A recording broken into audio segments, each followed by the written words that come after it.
네, 반갑습니다. 원불교 화정교당 청년법회를 보도록 하겠습니다.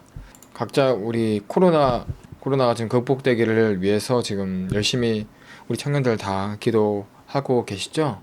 지금 법회를 교당에서 볼 수가 없어서 이번 주부터는 제가 좀 라이브를 준비를 하려고 하다가 아직 라이브 장비가 아직 고출력 장비를 이제 구입을 하지 못해서 조금은 이제 그 전 단계 방법으로 법회를 이제 보려고 합니다. 그 영상 대체입니다. 그래서 제가 주제를 이렇게 딱 보시면은 일주일 동안 여러분들께서 우리 청년분들께서 일주일 동안 지내면서 궁금했던 의문 나는 거에 대해서 저하고 한번 이야기를 이제 해 보려고 이제 합니다. 그래서 이제 제가 좀 생각을 좀 해봤습니다. 첫 번째 우리 청년분이 질문해줬던 겁니다. 뭐냐면 바로 이 코로나가 이제 원불교에 미친 영향이 궁금합니다. 코로나가 원불교에 미친 영향이 궁금하다 이거죠.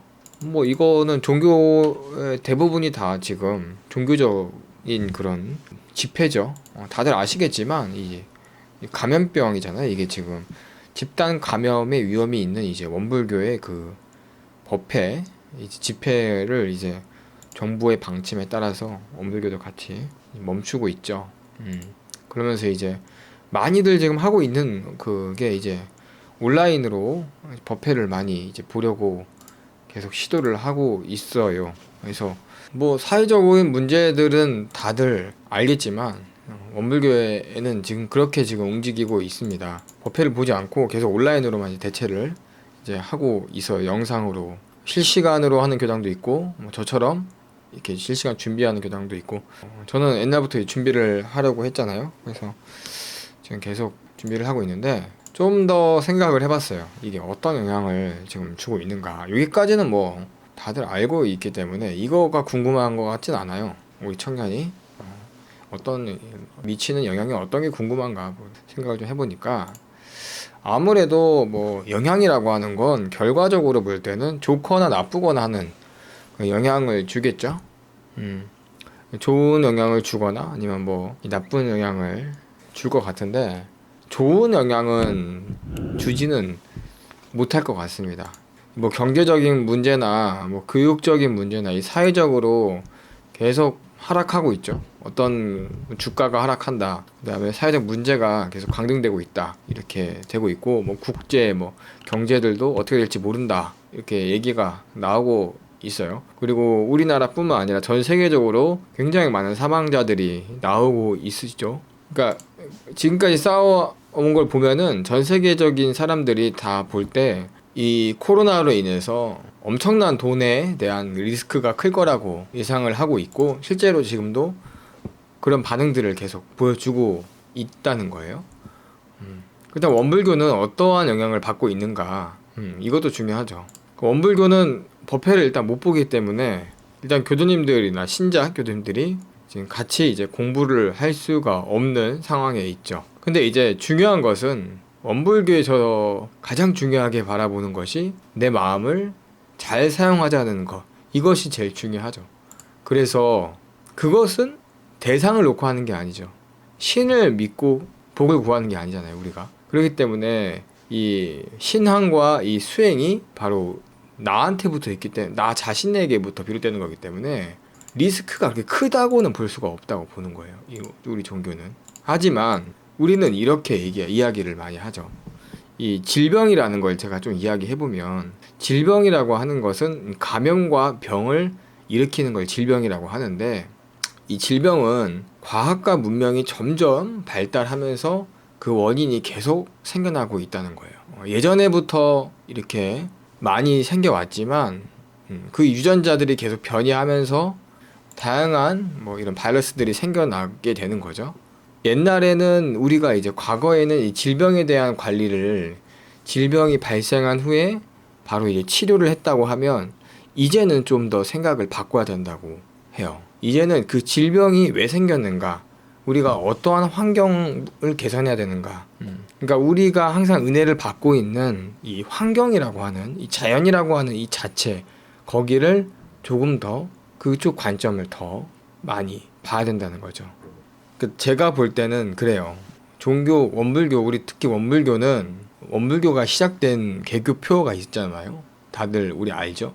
물질이 개벽되니 정신을 개벽하자. 그러니까 과학 문명이 계속 발전하기 때문에 우리는 그에 따라 그것의 정신의 세력을 확장하지 못하면 물질의 노예 생활을 면치 못한다. 이렇게 말씀을 하셨죠. 그렇기 때문에 이 물질의 노예 생활이 한편으로는 이 감염병, 이 바이러스가 계속 생겨나는 것도 이 물질의 과학 문명의 하나의 모습이지 않을까 생각이 들어지는 거예요. 그러니까 우리가 정신의 세력을 잘 확장하고 우리가 이 환경과 이 지구에 대해서 좀 더 감사의 존재로서 더 잘 지켜냈다면은 이런 현상들이 빨리 오지 않았겠죠. 그러니까 대형사님께서도 그런 얘기를 하셨잖아요. 우리가 이제 밖으로는 이제 과학을 하고 안으로는 이제 정신 문명을 촉진하여서 이 도학을 발전시켜야 한다. 그렇지 않고 이 물질 문명에만 더욱더 치우친다면 이것은 곧 철 모르는 아이에게 칼을 들려준 것과 같다. 이렇게 말씀을 하셨죠. 그러니까 어떤 화를 당할지 모른다. 이렇게 얘기하신 거예요. 그러니까 우리가 이 코로나가 생길지 알았겠습니까? 몰랐잖아요. 그러니까 이게 경제적으로 전 세계적으로 이렇게 커질 줄 아무도 몰랐잖아요. 안과 밖이 다 이제 같이 병진되는 시대야말로 비로소 평화와 안락한 세계가 된다라고 하셨어요. 그러니까 종교의 역할이, 원불교의 역할이 이제는 좀 더 이제 본질적인 환경이나 아니면 이 정신, 우리가 이제 그런 사람에 대한 이기적인 그런 모습들, 사람에 대한 개인적인 그런 모습들이 근본적인 은혜를 좀 더 생각을 많이 해줘야 되는 그런 시대가 온 거죠. 치료에만 그칠 것이 아니라 그 질병이 발생하기 전에 환경 개선 운동 같은 것들을 해야 한다고 하는 것처럼 우리가 왜 이 지경까지 왔느냐에 대해서 종교가 더 깊이 각성하고 많은 사람들에게 좋은 길을 또 좋은 사고 인식을 바꿔줘야 한다고 생각을 합니다. 뭐 지금 와서는 뭐 어떻게 할 수가 없죠. 저는 뭐 그렇게 생각을 이렇게 좀 합니다. 두 번째 질문입니다. 두 번째 질문은요. 아무리 독하게 마음을 먹어도 살다 보면 계속 흔들리는데 왜 그럴까요? 제가 이 질문을 한 청년에게 뭘 독하게 먹었냐라고 물어봤어요. 어떤 마음을 독하게 먹었길래 안 되는 거냐고 물어봤어요. 쉽게 얘기해 주지는 않았던 것 같아요. 근데 이 친구 같은 경우에는 공부를 하고 있거든요, 지금. 공부를 하기 때문에 아마 공부 얘기라고 생각을 해요. 우리가 내가 어떤 일을 하든 간에 마음을 먹고 정신을 차려야지 라고 해서 계속 하다 보면 끝까지 할 수 있는 사람은 많지가 않아요. 당연히 흔들린다는 거예요. 저도 그런 날들이 나날이 있어요. 왜냐하면 내가 지금까지 그렇게 한 길로만 그것을 위해서만 살아왔던 시간이 많지 않기 때문에 그런 것 같아요. 반대로 보면은 내가 뭘 해야겠다 이렇게 마음을 먹지 않았는데도 계속 잘 되는 것들이 있어요. 그렇죠. 자연스럽게 계속 잘 되는 게 있다는 거죠. 그럼 마음 먹지도 않았는데, 독하게 마음 먹지도 않았는데 흔들리지 않고 잘 되는 것들이 있어요. 근데 지금 청년이 독하게 마음을 먹고 하는 그 공부가 됐든 간에 뭐 내 생활에 어떤 걸 바꾸겠다라고 독하게 마음을 먹고 어떤 뭐 내 꿈을 위해서 이걸 하겠다 근데 독하게 마음을 먹었다고 치던 간에 당연히 쉽지는 않다는 거죠. 이것은 제가 볼 때는 그때마다 그런 고비가 있을 때마다 계속 내가 커가는 거라고 생각을 해요. 내가 어떠한 목적을 가지고 그것을 가기 위해서 커가는 과정이라는 거예요. 저도 이 원불교 성직자를 할 때 굉장히 많이 힘들었어요. 계속 흔들렸다고요. 1학년 때부터 작년까지도 그랬을 것 같아요. 계속 마음이 요란하고 쉽지 않다는 것을 알고 계속 흔들리고 흔들립니다. 그런데 그렇게 흔들리고 흔들려야만 내가 왜 해야 되는 건지에 대해서 더 깊이 있게 한 발짝 들어간다는 거예요. 그때 제가 이렇게 내 마음을 계속 흔들고 잘 안 되는 걸 가지고 흔들고 이렇게 하는 것이 그랬던 행동들이 하나하나 깊이 있게 조금씩 들어가면서 그것들이 뭉쳐가지고 지금도 이렇게 교무를 하고 있는 거예요. 그 과정이 없으면 나중에는 뿌리가 없이 계속 위로만 쌓이는 것 같아요. 그러니까 이것이 그 과정이 정말 소중하구나 하고 그 또 뿌리가 흔들리는 것만큼 다시 내가 왜 하는 것인가에 대한 관계를 계속 그 틈을 채워줘야 된다고 생각을 해요. 그렇게 고민했을 때 한 번 더 내가 진짜 왜 해야 되는 것인가에 대해서 깊이 있게 생각을 계속 꾸준히 하셔야 돼요. 단편으로만 봐도 그래요. 내가 이 책을 한 책을 열심히 본다고 칠게요. 근데 이 책을 보다가 너무너무 졸려요. 근데 그때 내가 이 책을 보다가 내가 너무너무 보기 싫어도 내가 이 책을 통해서 우리 청년들에게 많은 지식과 지혜를 알려줘야겠다고 그 마음을 다시 세우면 나는 그 책을 끝까지 볼 수 있다는 거죠. 그러니까 내가 왜 원래부터 이걸 하고 싶어 했지? 이런 반조가 있으면 다시 그 마음이 돌아올 수 있다고 생각을 해요.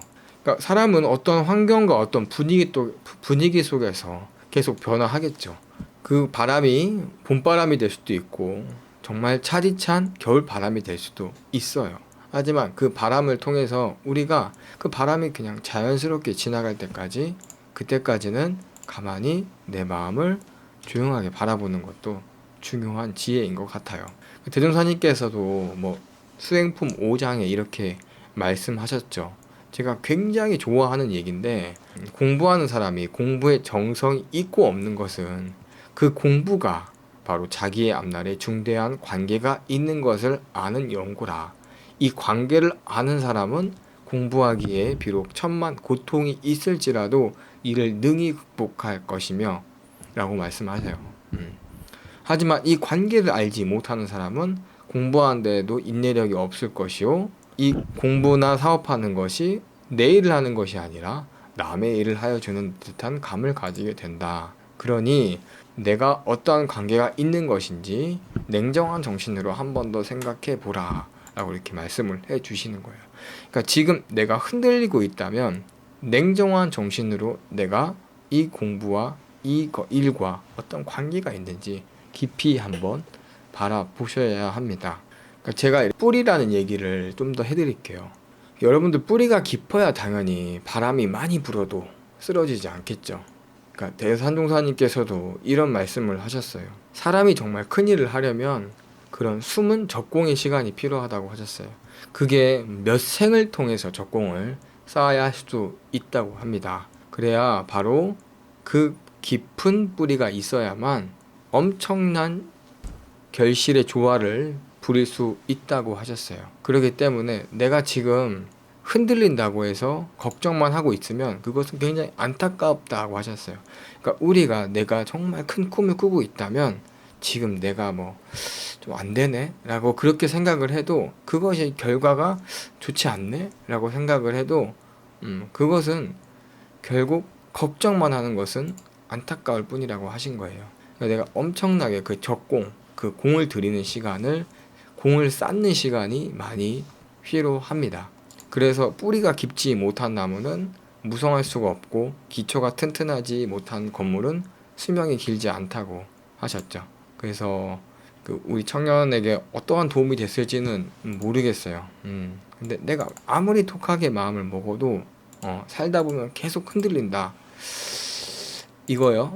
과연 내가 정말 이것을 위해서 내가 하고자 하는 그 일에 대해서 얼마나 내 관계를 갖고 있느냐가 중요한 것 같아요. 이걸 한 번 더 냉정하게 생각해 보시는 게 좋을 것 같습니다. 세 번째 질문입니다. 마지막 질문입니다. 이거는 저도 이런 경험이 좀 있는 것 같아요. 세 번째 질문은 바로 이 긍정적으로 생각하는 것에 대해 혼자 정신승리하고 있는 거다 라는 말을 종종 듣는데 과연 긍정적으로 생각하는 것이 정신승리하는 건가요? 라는 얘기입니다. 정신승리요? 이 질문 하신 청년분을 보니까 이분 진짜 긍정적인 분이죠. 긍정적이에요. 평소에도 우리 긍정적으로 많이 생각하는 우리 청년이시죠. 그런 아무래도 그 긍정적으로 생각하는 사람들의 특징이 너무 바보처럼 순둥이처럼 긍정적으로 살 수도 있다는 거죠. 그렇지 않은 분들도 계시겠지만 그런데 남들이 이제 이렇게 말을 한 거예요. 혼자 정신승리하고 있는 거 아니냐 이런 말을 한다는 거죠. 정신승리란 말 제가 좀 찾아보니까 잘 몰라가지고 요즘 말로 많이 이게 멘탈이라고 하죠. 멘탈 승리했다 뭐 이런 멘탈 갑이다 뭐 이런 얘기 하죠. 그러니까 정신승리란 말은 다시 보니까 쉽게 얘기하면 내가 게임에 해서 졌어. 너무 열받아. 내가 진짜 열심히 게임을 했는데 졌어. 근데 나는 아무렇지도 않다.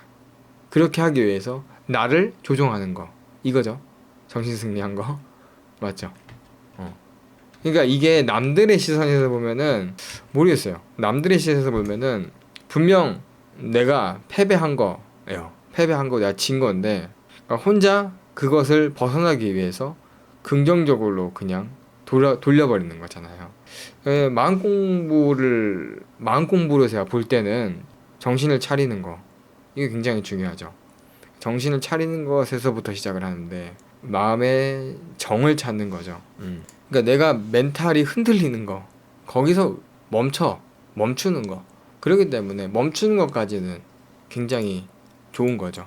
근데 여기서 그냥 무조건 긍정적으로 가는 거는 좋지는 않은 것 같아요. 이게 바로 문제가 될 수도 있다고 생각을 합니다. 예를 들어서 이제 긍정적으로 산다는 거는 굉장히 좋은 거죠. 굉장히 좋은 거예요. 그러니까 삶에 대해서 내가 굉장히 그런 그 우리가 좋고 나쁜 것들이 늘 있는데 그런 나쁜 것들을 이제 계속 긍정적으로 돌리기 때문에 잘못된 일들도 그냥 빙그레 이렇게 웃게 되고 이제 뭐 이렇게 살다 보니까 뭐 세상에 대해서도 뭐 이렇게 뭐 비관적으로 바라볼 수도 있지만 뭐 긍정적으로 그냥 계속 바라볼 수도 있는 거죠. 마찬가지예요.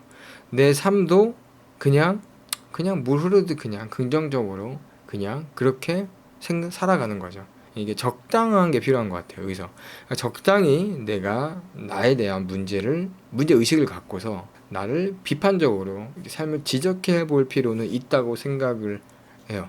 그러니까 저 같은 경우에는 감사를 많이 하려고 하고 긍정적으로 살려고는 하지만 굉장히 제 삶에 대해서 비판적인 것들을 많이 지적해요. 예를 들어서 내가 진짜 지금 교화를 잘 하려고 하는가? 내가 지금 사회를 어떻게 바꾸려고 하는가? 난 지금 그냥 이 자체가 그냥 좋다. 이런 거에 대해서 좀 저는 계속 나를 비판하는 거죠. 과연 내 삶의 내 목적에 맞는 삶을 살아가고 있는가? 끊임없이 나를 이렇게 두드리는 거죠. 그러니까 그런 게 아니라 그냥 좋지 뭐 이렇게 살다 보니까 남들이 이제 걱정해 주는 거라고 생각해요. 너 혼자 정신승리하는 거야. 이렇게 말하는 게 비판하는 게 아니라 조금은 나를 걱정해 주는. 그러니까 우리가 좀 더 발전을 해야 되고 진급을 해야 되고 좀 더 좋은 방향으로 계속 가야 되는데 긍정이라고 하는 거는 그냥 거기서부터 이제 조용히 이제 쉽게 무마될 수도 있잖아요. 그래서 남들이 나를 걱정해 주기 위하는 그런 말들이라고도 생각을 합니다. 제가 긍정심리학을 전혀 배운 적이 없어요. 배우지 않았지만 현대인들이 많이 갖고 있는 이 스트레스는요, 이제 불안, 우울증, 스트레스 이런 것들이 다 마음에서부터 이제 오는 거죠. 그래서 그 마음에서부터 오는 거지만 그런 것들을 긍정적으로 치료하는 게 긍정 심리학이라고 생각을 해요. 근데 우리가 이제 그냥 긍정으로 덮는 것도 중요하지만 그러니까 내가 어떻게 마음을 멈추고 마음을 그냥 희죽희죽 넘어가는 게 아니라 이 넘어가는 단계에도 우리의 마음 공부가 있잖아요. 우리는 마음을 멈추고 잘 생각하고 잘 판단해서 잘 행동으로 옮기는 거잖아요. 그러니까 정신승리에서 멈춰 있는 거는 좋긴 하죠. 좋긴 하지만 더 나아가서 그 고민, 내 삶에 대해서 나의 그런 사회적인 변화에 대해서 고민하고 판단하는 과정이 조금 필요하지 않을까라고 생각을 해요. 물론 뭐 지금 뭐 긍정적으로 사는 것도 최고의 삶이 아닌가라는 생각이 들어집니다. 오늘 여기까지 이제 질문에 대한 답을 드릴게요. 제가 말이 도움이 됐을지는 모르겠습니다. 오늘도 이제 각자의 일터에서 마음 공부를 더 열심히 하시고 자신이 맡은 일들을 열심히 하시기를 바라겠습니다. 오늘 법회는 여기에서 마치도록 할게요. 감사합니다.